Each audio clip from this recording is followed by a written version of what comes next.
Salut les scorpions et bienvenue sur ma chaîne. Je suis ravie de vous retrouver pour votre guidance générale pour la dernière quinzaine du mois de juillet. Donc je commence un peu à mélanger les cartes. Voilà, j'espère que vous allez bien, sinon les scorpions, que vous avez la santé, la forme et le moral et que vous avez passé un bon début de mois. On va aller regarder quelle sera la suite pour fin juillet pour vous les scorpions dans la guidance générale. Voilà, je vais commencer à mélanger les cartes et puis je souhaite la bienvenue à tous les nouveaux abonnés qui se sont récemment abonnés à ma chaîne. Merci infiniment d'être là les amis, merci infiniment de vous être abonnés. Merci beaucoup, merci d'être là. Allez, on y va pour les scorpions, pour fin juillet.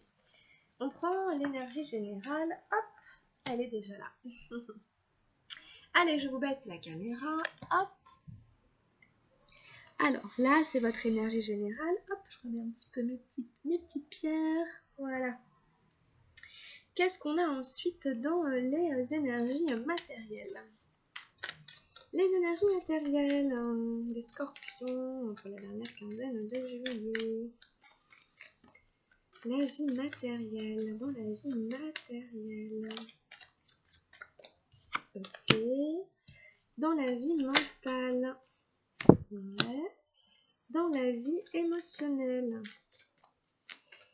émotive, dans la sphère des émotions. Quelle est la carte? Quelle est l'énergie qui domine?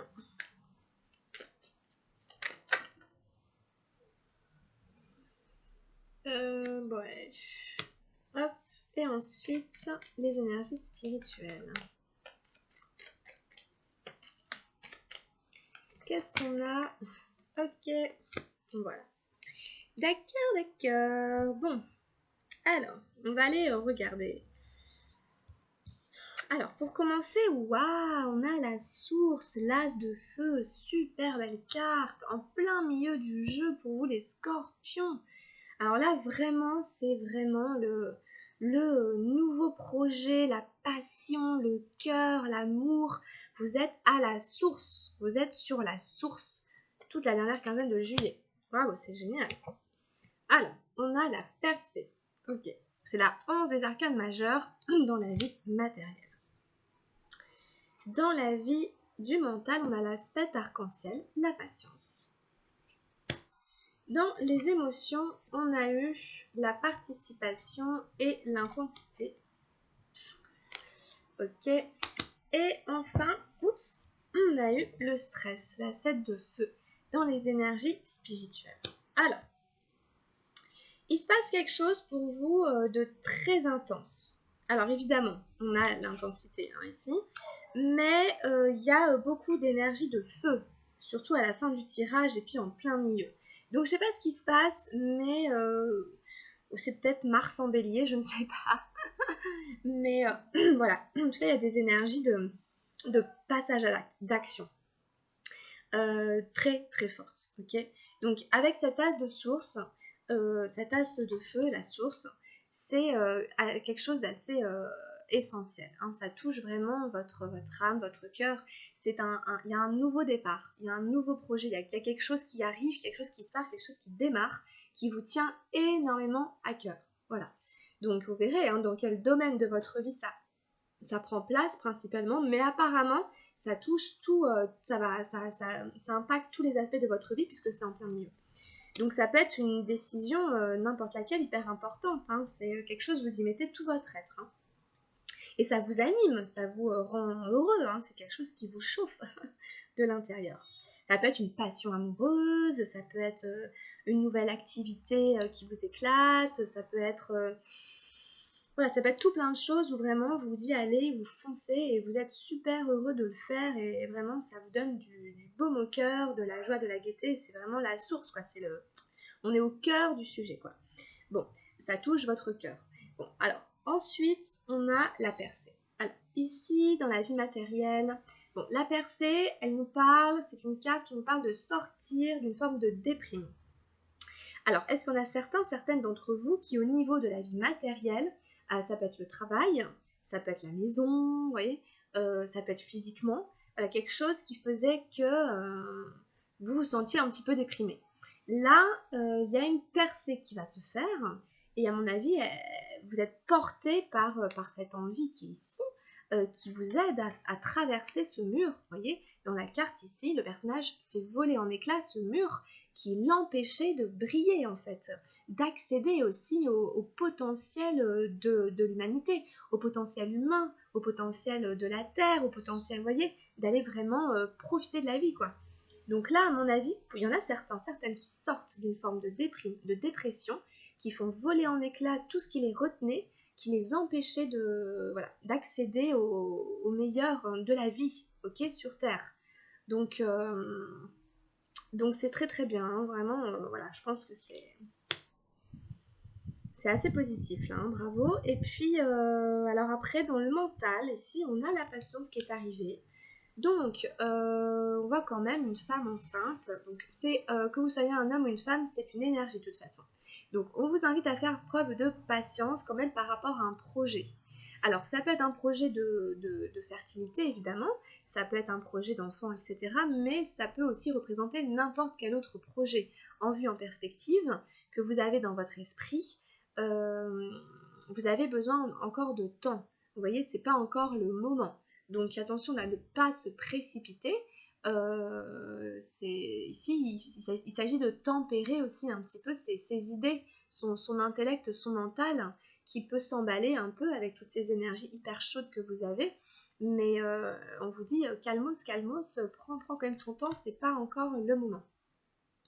Et puis, dans les émotions, on n'a que des énergies d'action. Je vous ai dit, on a la participation en premier. Alors la participation, elle nous questionne sur comment est-ce que je participe à la vie. Mais alors là, comme ça touche les émotions, je pense que c'est quelle place vous donnez à vos émotions dans votre vie. Est-ce que vous reconnaissez les émotions qui sont là? Est-ce que vous vous faites bouffer par vos émotions? Est-ce que vous arrivez à les maîtriser?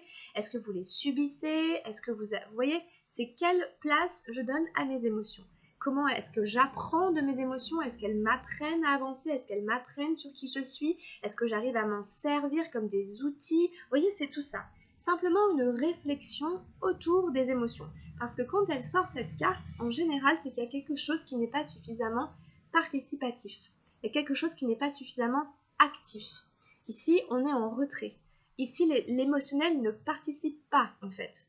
Or, on vous met le doigt dessus sur, et attention, toute la sphère émotionnelle participe à ta vie. Donc, tu dois le considérer. Considère les émotions que tu as. Considère tes émotions.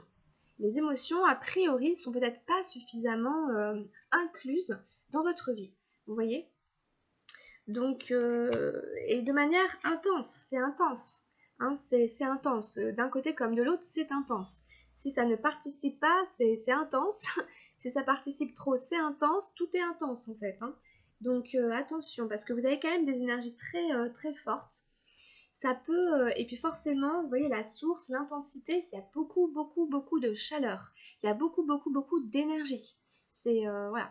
Donc, peut-être, voilà, il faut un peu tempérer et un peu, voilà. Vous verrez hein, comment ça résonne, hein, mais bon.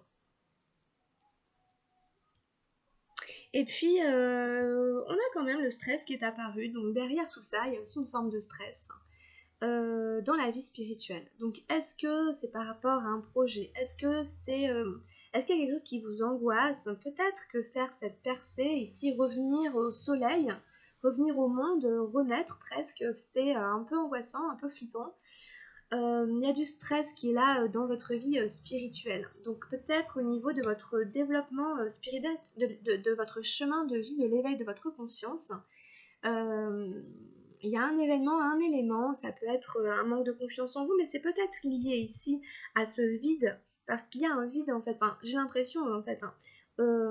C'est marrant parce qu'il y a beaucoup d'actions et en même temps assez peu. C'est-à-dire que vous avez beaucoup d'énergie de feu, mais il n'y a pas beaucoup d'énergie de terre. La seule énergie de terre qu'on a, c'est la patience, elle est dans le mental. Donc je ne sais pas s'il y aura autant d'actions que ça En tout cas, c'est simplement un retour aux sources. Vous faites un retour aux racines, vous faites un retour à votre vrai vous-même. Par exemple, si vous êtes quelqu'un qui aimait la vie, mais que vous êtes tenu en retrait pendant des années, ça va exploser. Vous allez avoir envie de profiter de la vie. Si vous êtes quelqu'un, vous voyez, qui... Bon, il y a une forme de renaissance, en fait, très clairement. Mais elle est accompagnée d'une forme de stress, elle est accompagnée... je pense qu'il faudrait garder bien les pieds sur terre, avoir un bon ancrage, ne pas vous emballer trop vite et aussi donner de la place à vos émotions, ne pas foncer tête baissée comme le ferait un bélier par exemple, etc. Mais essayez de, parce qu'il y a une forme d'anxiété quand même. C'est pas peut-être dû à un manque de confiance en soi, hein, peut-être quelque chose comme ça. C'est sans jugement, c'est simplement pour observer entre le stress, la source et la percée. Bon voilà, derrière le mur aussi de la percée, on était un peu protégé. Après, on s'expose et donc on est un peu stressé. Il y a quelque chose qui crée un peu d'angoisse quand même. Donc vous verrez comment ça résonne dans votre vie puisque c'est une guidance générale et que donc si jamais vous voulez approfondir le sujet, il faudrait faire une guidance plus personnalisée. Mais en tout cas, les énergies qui sont dans le jeu, je vous les ai décrites, elles sont là. Donc alors voilà, la source, elle, voilà, c'est... Alors j'espère que vous ne me direz pas que c'est encore un tirage qui ressemble aux autres, etc. Je n'y peux rien. Si jamais c'est les énergies qui sont là, c'est pas. Après c'est dans une forme de continuité. C'est peut-être dans une forme de continuité. Je vous donne simplement les informations des énergies qui sont là. Alors on prend un message avec le tarot de la transformation. Pour les scorpions fin juillet, quel est le message? Oups. Alors, on a eu au-delà de la famille nucléaire. Ok. Donc là, ça touche la famille. Un peu la place qu'on a dans la famille. Donc là, ça nous ramène à cette notion de la famille. Alors, est-ce que c'est ça qui vous crée un peu de stress? Alors après, voilà, de toute façon, c'est pareil, c'est une émotion au final. Donc il faut gérer ça. Il faut essayer de le gérer. Alors, la 32.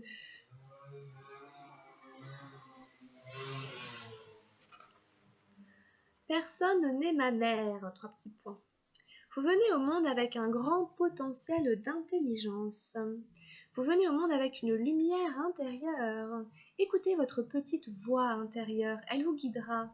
Personne d'autre ne peut vous guider, personne d'autre ne peut vous servir de modèle dans la vie. Parce que vous êtes unique. Il n'y a jamais eu personne exactement comme vous et personne ne sera jamais exactement comme vous. C'est votre splendeur, votre grandeur, le fait que vous soyez totalement irremplaçable, que vous soyez simplement vous-même et personne d'autre. Super, c'est vraiment ça, c'est la lumière intérieure, c'est ça, là vous reconnectez avec ça et ça vous fait beaucoup de bien. En effet, personne ne peut vous servir de modèle en fait. On est relativement seul et on doit trouver sa vérité, son authenticité à l'intérieur de soi. On est unique, irremplaçable. Donc, ok, c'est intéressant. Alors, on continue avec un murmure de guérison pour les scorpions. Murmure de guérison, scorpion, fin juillet. Quelle est la carte qui peut venir les aider dans la traversée de fin juillet?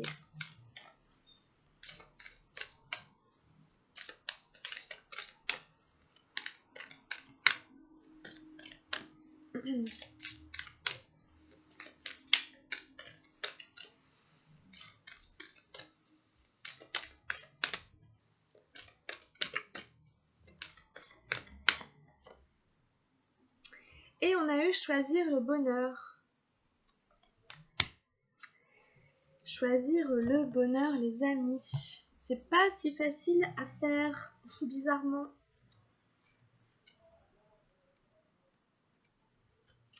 La carte nous dit que le véritable bonheur vient de l'intérieur. Il est difficile d'être heureux quand des pans de notre vie se désagrègent, n'est-ce pas? Quand vous devez affronter une crise, cherchez des moyens alternatifs de gagner en énergie et de vous apaiser. Ayez conscience de ce qui vous réconforte. Devenez-vous boulimique? Buvez-vous de grosses quantités de café ou faites-vous des achats compulsifs? En réalité, ces activités sont contre-productives pour obtenir le bonheur. Elles vous réconfortent sur le moment mais vous font régresser à la longue. Il est difficile d'être heureux quand vous êtes tendu, dépressif ou incapable de vous exercer physiquement. Vous vous sentez perdu, sujet au désespoir, comme si vous ne deviez jamais vous en sortir pour réaliser vos rêves. Les circonstances de votre vie ont peut-être changé, mais il est important de trouver quelque chose de nouveau qui puisse vous absorber complètement. Appréciez les bons moments, les belles journées et les bienfaits que la vie vous offre. Arrêtez-vous une minute pour réfléchir au clin d'œil de joie qu'elle vous apporte régulièrement. Être heureux peut demander de travailler dur pour obtenir un résultat. Observez votre situation avec pragmatisme, affrontez la réalité de vos incapacités et limitations et sachez que vous pouvez être heureux malgré tout. Faites un petit pas chaque jour pour sortir votre bonheur sous contrôle. C'est à vous d'affirmer votre joie. Voilà, donc c'est très intéressant. On vous parle de vos besoins. Assurez-vous que vos besoins de base sont comblés. Quand vous travaillez sur le bonheur, essayez de vous équilibrer le mieux possible. Donc voilà, comme je vous disais, c'est... Alors je sais pas, en effet, des fois on tombe dans des comment dire, des travers un peu de compulsion. Évidemment, c'est pas du tout ça qui va nous rendre heureux, c'est une compensation à voir. Si vous êtes un peu tendu, un peu dépressif, on en parlait un peu, il y a des mots qui ressortent. Si vous n'arrivez pas à faire de l'exercice et tout, on vous dit qu'il est important de trouver là quelque chose qui va vous absorber. Et vraiment, comme je vous disais, être heureux, ça peut demander du travail. Ok ? En effet, quand faut se tirer, de ce qui va mal, donc il faut travailler en fait. C'est-à-dire faire des efforts, faut faire des efforts sur soi, quoi. Il faut de la volonté. Il faut avoir envie, en fait. Il faut avoir envie d'abord, d'être heureux, d'être bien. Qu'est-ce que j'avais vu d'autre ?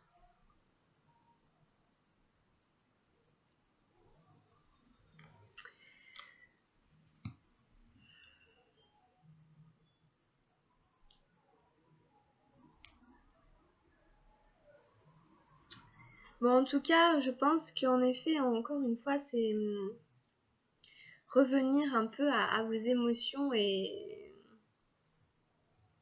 accepter, vous voyez, accepter les choses telles qu'elles sont. Voilà, s'il y a des incapacités, des limitations, vous voyez, c'est pas grave, c'est pas pour ça que ça ne peut pas, vous pouvez pas y arriver. Donc, à voir, vous verrez comment ça résonne de toute façon. C'est là, donc ok. La 34. Qu'est-ce qu'on a avec Gaïa, avec l'oracle de Gaïa pour aider les scorpions dans leur vie en général pour la dernière quinzaine de juillet?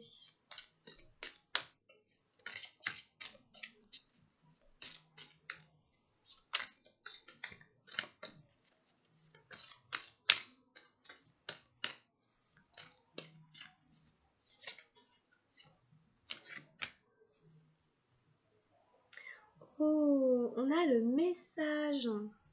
Bonne nouvelle, issue heureuse. Super, très beau message. Justement, alors la 28. Peut-être allez-vous recevoir une très bonne nouvelle. Alors, votre attente anxieuse va prendre fin et le moment de vous réjouir arrive. Vous recevrez prochainement de bonnes nouvelles. Elles viendront d'un pays lointain ou de quelqu'un qui vous est proche. Dans tous les cas, une affaire de grande importance en rapport avec vous ou un être cher aura des résultats heureux. Quel soulagement! Vous pouvez à présent vous détendre en sachant que tout ira bien. Remerciez l'univers pour ce bienfait et rendez aussi grâce à la terre et aux étoiles. Rappelez-vous qu'elle gouverne nos vies pour toujours. Que nous en ayons conscience ou non, nous sommes entourés d'un amour inconditionnel et éternel. Affirmation positive. Je remercie la terre et les étoiles pour leurs bienfaits. Je rends grâce pour l'amour qui me remplit et m'entoure. Je suis aimée sans condition par un univers bienveillant. Mon esprit est rempli de lumière et mon cœur plein de reconnaissance. Super, bah écoutez, profitez de cette belle chose qui arrive à vous, qui va vous soulager de cette fameuse anxiété qui était quand même ressortie dans le tirage, en effet. Hein, il y a une source d'angoisse, d'inquiétude, ça va se dissiper grâce à la bonne nouvelle qui arrive. Super. Et puis, on prend un dernier message des anges gardiens. Pour nos amis scorpions, je continue un tout petit peu. Alors, scorpion, fin juillet. Nous avons la gratitude. Ah oui, comme le disait la carte précédente, un remercier. Merci, voici le cœur reconnaissant d'une personne que tu as récemment aidée d'une manière ou d'une autre.